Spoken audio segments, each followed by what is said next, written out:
And when you give your speech, you're going to be getting an evaluation afterwards. So that means you're actually learning from what you're giving.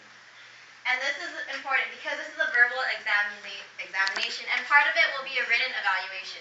A good evaluator will find the faults of a speech and point them out. But that doesn't mean that we're just like trying to bring you down and be like, oh, I hate you. I'm going to say, oh, they sucked, they shook, they didn't say anything relevant. They're not going to do that. They're going to be pointing out things that you could fix in a positive way.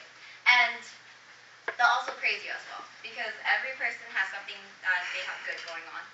And yes, as I said, some of it will be verbal, some of it will be written out. What you do as an evaluator, you're going to be looking and listening to the person when the speech is given. And you need to ask them beforehand what they want you to look out for. Pay attention with your eyes and your ears, and take notes if necessary. You're going to be completing an evaluation guide. Daddy, where'd you have that? Okay. Will you Wait, you're doing this on me? No. Maybe. Do you want to? I don't know. Okay. Martha's going to be passing out this paper, and on that paper is an example of a written evaluation guide. It's just little notes to help that person remember what you said about their speech, and then you give a 1 to 2 minute speech about what they could fix and how they could improve. Alex? I did. Okay. When you evaluate, you don't use phrases like, you should have done that, you should have done this.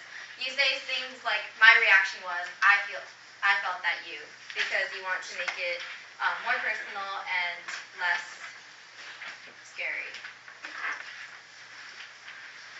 And you're not just praising them when you give your evaluation. You also give critiques. You would say, I suggest that you do this, or your speech was strong, but you could have, it could have been stronger if you did this. And just try your best to make it as soft as possible, but in a constructive way. Yes? All right.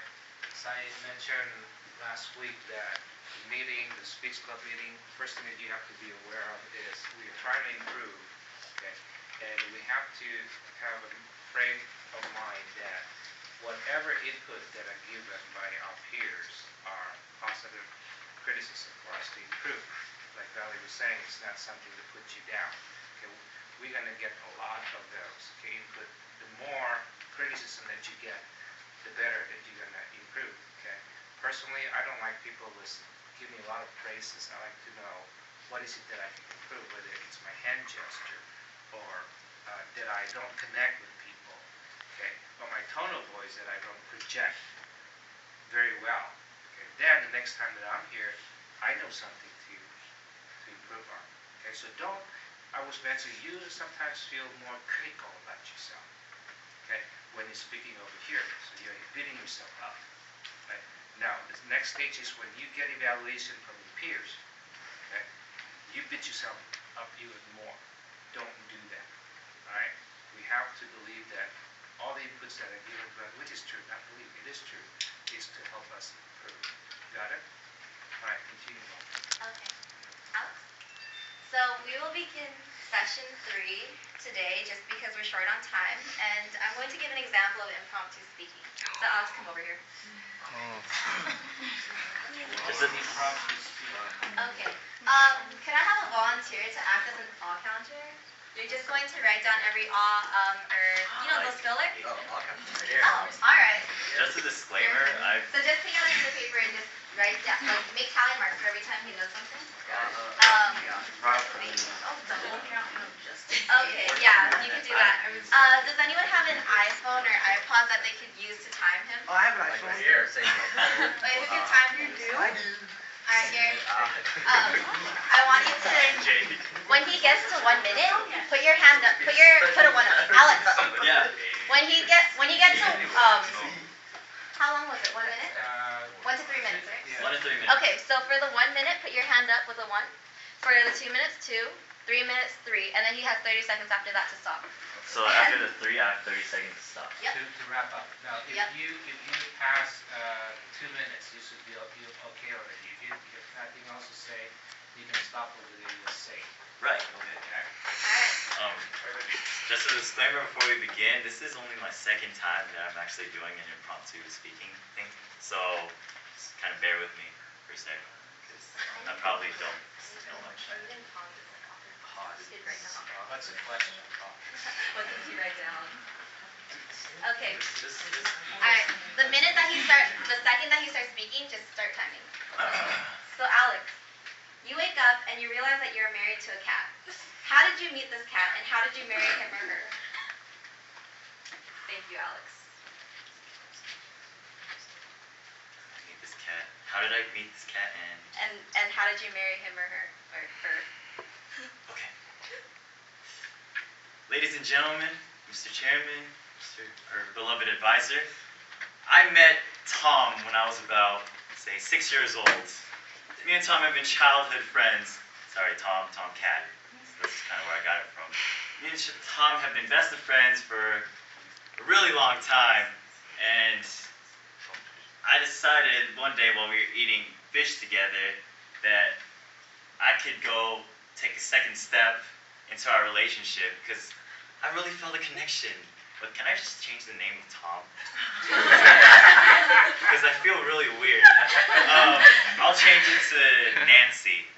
Okay, I felt a real connection with Nancy. I felt as if we were made for each other, as if I could caress her soft skin for days on end, just sitting on my couch doing nothing, eating chips, watching the Family Channel together, Tom and Jerry together, whatever we wanted to watch together. So I asked, Nancy, how would you feel if we were to become boyfriend and girlfriend? And then she was like, meow. I didn't understand that, but from the look in her eyes, I believed that she really wanted me. So, anyways, after that day, we began hanging out together a lot more. You know, we would go to the beach, we would take long walks, we would eat at fancy French restaurants. It was amazing. So, it was like the best relationship I ever had in my life. In fact, it was the only relationship I've ever had in my life. So, anyways, I decided that one day I would slip a diamond ring in a bottle of champagne while we were at our favorite French restaurant because I wanted to marry this lovely feminine feline. So, I asked her, I got down on my knees when she opened up the champagne, and I was like, will you marry me? And once again, she said, meow. So, we got married, settled down in a nice neighborhood called Eastvale, and that's basically the story of how I met Nancy and how our life progressed. So, Mr. Chairman. Thank you, Alex. Alex, you should stay standing. Okay. Because, yeah, Here or over there? Well, you're presenting. Okay. That was impromptu speaking. Impromptu meaning that it's just at the moment. He didn't know what the topic was because he wouldn't have let me use that topic. I really wouldn't. And from here on, Alex will be presenting. Okay, so now we're going to be talking about impromptu speaking, differing from presentations because presentations were premeditated and they had their stuff. Impromptu, you just come up here and just talk. Where's the mouse though? Okay, table topics. Basically, the topic that she gave me right now was a table topic. I did not know it beforehand. She gave it to me, and I just had to run with it. Table topics. Okay, so it was a 1 to 3 minute speech, as we saw. You think on your feet, so I had to just come up with random stuff and just sort of convey it towards you guys. They're a useful skill for everything. You know, you need talking for presentations. You need talking to get places in life, to make connections. Topics may be anything. As you can see, that was the most random topic ever. Table topics master shall decide your fate. Val, in this case, was the table topics master. Actually, Uriel. Whoa. Alright. Oh, Uriel made it. Okay, I'm gonna have to talk. You want to, how do you do this? How do you come up here and present on impromptuly on a table topic? You want to present ideas worth listening to with skill and conviction. So you want to bring in a little bit of your acting skills, your drama, conviction, engage the crowd, make them feel as if they were with you. You want to say something sensible. You want to make sense. You want it to be logical. You don't want to stumble over your words. And so a good thing that might help is just to stop in your tracks and sort of just think a bit and then continue, so you won't like start mumbling. lines that may help. Cite instantly upon a clear and definite point. And then, so I kind of messed up on this part because my definite point, I said his name was Tom in the beginning, but I sort of switched it up in the end. Justify your point of view with 2 or 3 specific reasons. I sort of just went upon, built it upon, and finish with a summary and more thoughts. Alright. Also, it's okay if you mess up because you're just thinking it through. So you just talk about your thoughts, and it's fine if you mess up like Alex did apparently on Tom because it's Nancy, okay. no. Like okay. And I also highly suggest that you add humor because honestly, the table topics should just mainly be humor. That's what I've noticed a lot. A lot of people do humor. It's really laid back. Yeah, it's just the fun part of the meeting. And then we will also be doing conferences in our Gavel Club. Okay, conferences, different way of discussion, presenting ideas. Purpose is to solve a specific problem. I know all you guys have taken history class. You guys know what conferences are for. It's to solve problems. First step is to decide on a problem, phrase it, and then you guys start discussing the event and sort of come up with conclusion and ideas and sort of relay them. Okay, we're going to be doing this in our club meetings, like when we start getting into the regular club, since right now it's all just pure workshops. For the first step, when you ask a question, you're not supposed to say things like guns should be prohibited. You try to make it open, as in what should be done, what could we do, and so it's open to discussion, not just a yes or no kind of answer. And at the end, you're going to have a list of solutions, and then you discuss what would be the best solution. So it's kind of like a Socratic seminar.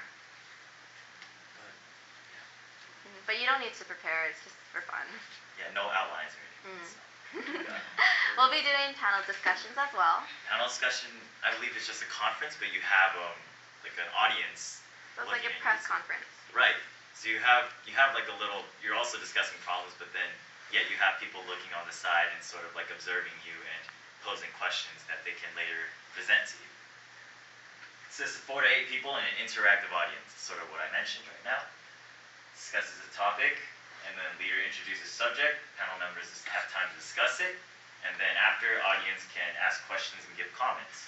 So it's interactive. Panel leader's role.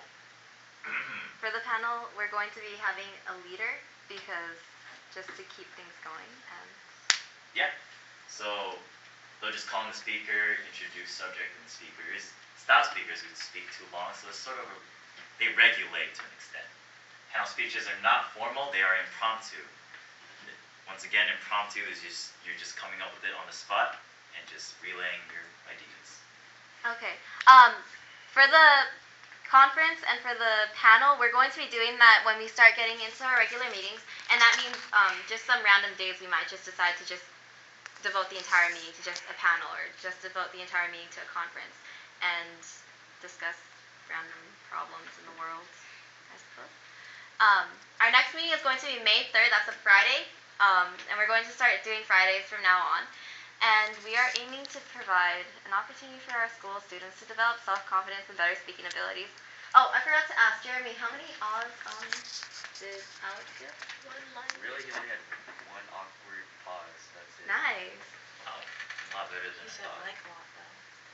You forgot like Any filler words. Tommy likes that, Jackie. Like 3 or 4. Nice. You might know Jeremy, there you're are right. more. You need a backup counter. And how, do you know what the time was? 225. 225, yeah, that was good. Okay. So, oh jeez. We're going to be doing section 5 and 6 for the next meeting. That's listening and gestures and speaking. And that's our goal. For next week, I kind of want to have some people start off with their icebreakers. Do we have any volunteers for that? Judy? It's the I am speech, right? Yeah, you talk about yourself. We need about 5, 6 people next week to do icebreakers. Jeremy. Sure, 5 and 6 sounds good. I don't know. Okay, write it Jeremy. down. Okay, We Gavel, need- you write we down? need 2 boys, we need 2 girls. Sharon. Great. Shannon. Okay, 2. Shannon. Huh? Sorry. Yeah, okay, write down the name. You're a woman. Okay, so I have Shannon. Shuki, Uriel, Jeremy, Shannon. Alex, Beth, and Shannon. Okay. Did I just volunteer you?